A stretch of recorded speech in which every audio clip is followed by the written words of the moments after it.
You got like $3 million, huh? Yeah, we're already building a fancy house for us. Got my dream kitchen planned. My mother-in-law says all dreamy like. I've quit my job. Gonna start a business with Ashley's inheritance. My husband says, looking way too happy about it. Wait a sec. Ashley didn't get any inheritance yet. You're quitting your job and building stuff already. What's the deal? Let's not fib here. It's obvious you got money. How about we take a trip before jumping into this house thing? Hawaii, maybe? My father-in-law adds, making things even more confusing. What are they even thinking? They want to spend the money I got from my mom on whatever they want. I'm mad as heck, but I don't know what to do. A few months back, let me take you there. My name's Ashley, I'm 38, and I teach at a high school. I've been married to David for 12 years. He's 2 years older and works in an office. Right after we tied the knot, our daughter Julie came along, and ever since, my life's been a whirlwind of work and raising her. Today, we're off to see my mom at the hospital. Hey, Grandma, it's been a bit. Ah, Julie dear, come here, my mom says, gently running her fingers through Julie's hair. She looks thinner, and her face isn't as lively. There's this guy in a suit standing by her bed. He nods at me as I glance his way and then leaves. Mom, who's that guy? Just someone I know, nothing to worry about. How are you holding up, Ashley? And David, is he doing okay? My mom's eyes, a soft shade of blue, twinkle as she smiles. She met my dad when he was in the import-export business overseas, and she moved to the U.S. to marry him. Raising a kid in a new country couldn't have been easy. That they did it together. Mom taught me a lot growing up, which is why I'm able to teach now. I'm really grateful to my parents for giving me such a good upbringing. Dad passed away a few years back, and since then, Mom's been on her own, dealing with illness and hospital stays. She handed off the business to a relative and now spends her days quietly in the hospital. I'm good, Mom. Anything you need. Just having you and Julie here is more than enough. After chatting with Mom for a while, Julie and I head home. Julie fills Mom in on school stuff and the latest book she's read. She's 10, a tricky age, but we get along well. Even setting aside my mom goggles, I think she's a smart, honest kid who's growing up nicely. We're back. Hey, welcome back. How's my mom doing? David asks when we walk in. Same old, same old. And you? How was your seminar? Heard good things about it. Excited for the next one. Lately, David's been going to seminars about quitting his job and starting a side hustle. Seems like he's after more money, but his job's not bad, and we're doing fine with my income. I don't like how obsessed he is with money, probably gets it from his parents. They'd always been tight with cash, always asking for small amounts whenever we see them. They've never bothered with Christmas gifts for Julie either. Thankfully, they live far away, so we don't see them much. David helps out around the house, though, so it's manageable. As long as I've got my mom, David, Julie, and our simple life, I'm happy. Then one day, I got a call from the hospital. Mom's condition had taken a turn for the worse, and she was in critical condition. When we reached the hospital, my mom was barely hanging on. Mom, Grandma.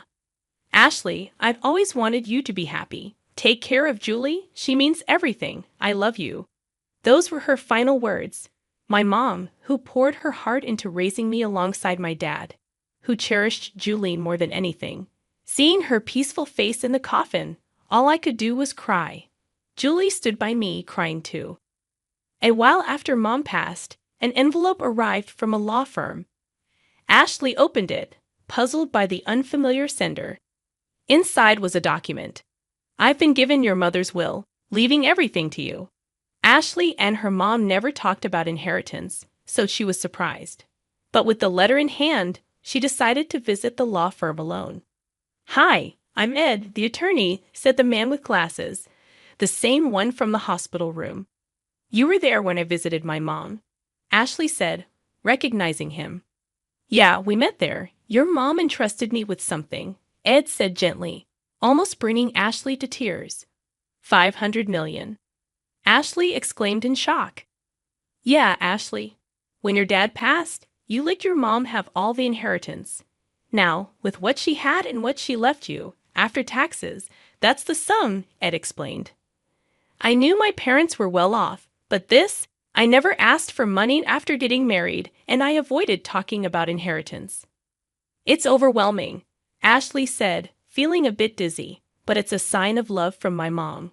I'll leave it to you, Ed. Your mom cared about you more than anything. She asked me to assist you if needed. You can talk to me about anything, Ed said. Thank you, I really appreciate it.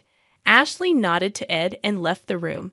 As time went by, nearing her mother's 49th day memorial, David, her husband, started bringing up her mother's inheritance often. He knew they were wealthy when they married, but Ashley found his constant probing uncomfortable, especially during her mourning period.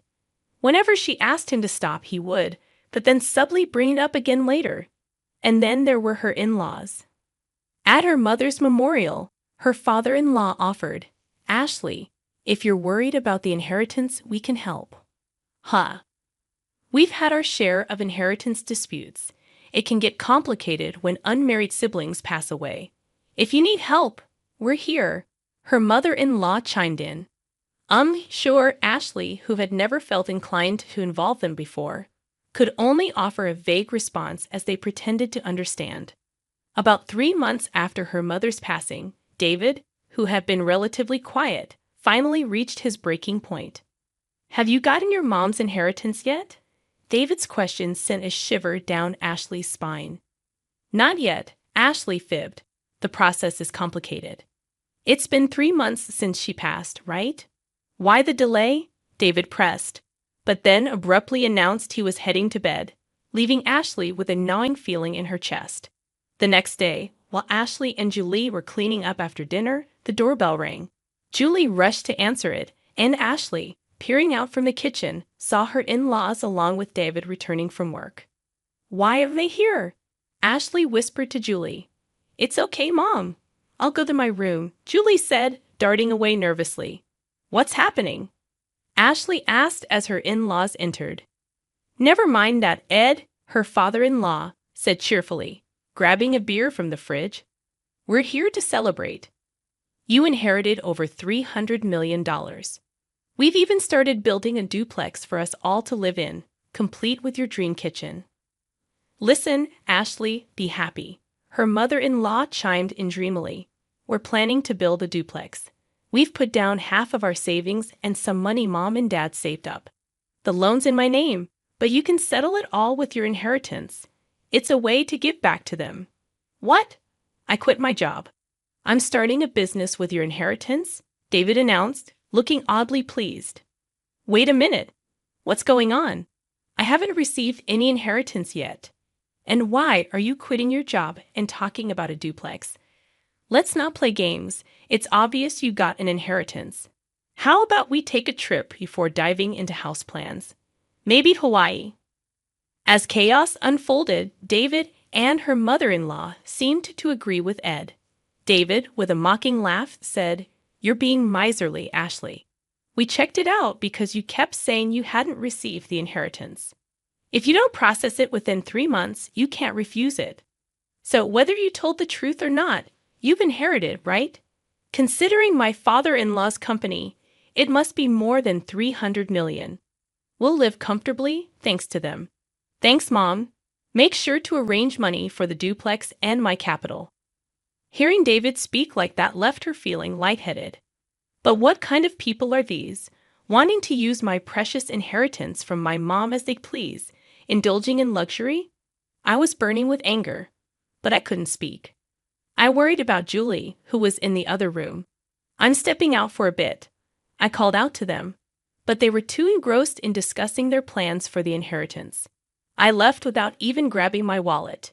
The night air was brisk, and as I reached a familiar hilltop park, the tears started flowing. I cried silently, feeling the weight of frustration and exploitation. My emotions were a jumble, but I couldn't bring myself to mention divorce, not with Julie still in the picture. My mother's words echoed in my mind. Take care of Julie above all else, and I cried anew. Suddenly, someone approached me. Startled, I looked up, and they began speaking softly. 3 days later, I called my husband and in-laws to a restaurant with private rooms. So you're back home after that day. Did you withdraw the money, Ashley? You shouldn't leave without telling your husband. Ignoring their words, I handed them a document, a filled-out divorce notice. David, I want a divorce. What? What's this? David's panic was palpable, and my in-laws exchanged worried glances. I can't continue like this. I'm done. I replied firmly, facing David's escalating anger. You're leaving us just because you got the inheritance? You've become so greedy. Ashley retorted. Ever since I inherited from my mom, you've been out of control, quitting jobs, planning to live with your parents without consulting me, using my savings to build a house, and now planning trips. Who's the one who changed when the money came? I can't stay with people like this. And you can't just divorce me out of nowhere. That's right. Half of everything it is David's, including our savings and half of the inheritance. David and my in-laws barked as they closed in on me.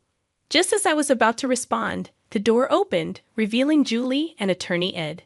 Dad, Grandpa, Grandma, you should know better. Mom's inheritance isn't shared property, right, Mr. Ed? I'm attorney Ed. Ashley's mom entrusted me with this matter, and I've been advising her. Ed explained with a bow, leaving David flustered. But wait, inherited property isn't shared. It's not subject to division, he clarified. What? That can't be right. Is this a mistake? David stuttered. That can't be. I was stunned by their reaction. It seemed they genuinely believed they were entitled to my inheritance.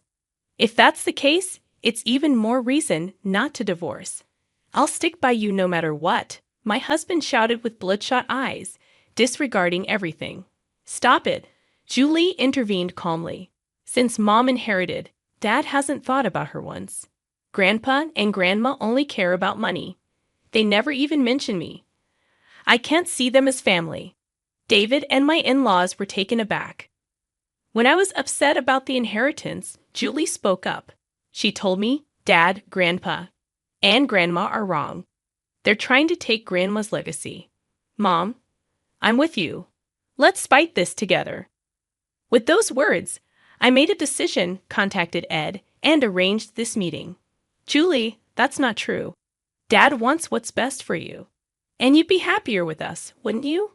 My husband and in-laws pleaded desperately. Children shouldn't interfere, they added. Julie, with a look of frustration, said, I'm going with Mom. I can't stay with you anymore, and turned away. We've made our decision. Julie and I will leave, I said calmly, which angered David. I've never cheated, and you can't force a divorce. I'll get a lawyer. We'll get that money, he threatened. Then I'll handle it from here. Ed intervened quietly. The crux here is whether there are serious grounds for ending the marriage, quitting his job, using our savings without consent, making decisions unilaterally, and Julie expressing her distress. We have multiple arguments to support our case. Additionally, your daughter has recorded evidence of all of you pressuring Ashley for her inheritance. That should serve as compelling evidence. Damn it, David slumped, and my in-laws went pale. After Matt, Julie, and I left the restaurant. A year later, thanks to Ed's efforts, my divorce with David was finalized. Julie and I moved into my mother's old house, but we received numerous letters pleading for reconciliation, and David was spotted near Julie's school, prompting us to seek a restraining order with Ed's help. After that, things quieted down. Rumor has it they did build a duplex. My retired in-laws had to find jobs at a factory, and despite David's attempts, he ended up doing manual labor. According to neighbors, their new home was rife with constant arguments, making them unpopular in the neighborhood. Julie and I continue to live peacefully, supporting each other. Recently, Julie expressed a desire to study abroad in my mother's homeland. To sever ties completely with my ex-husband, we decided to move overseas, using a portion of my mother's inheritance. I'm certain she would approve. Julie seems to thrive in her new school, and I've found work as a teacher there. Here's hoping these tranquil days persist.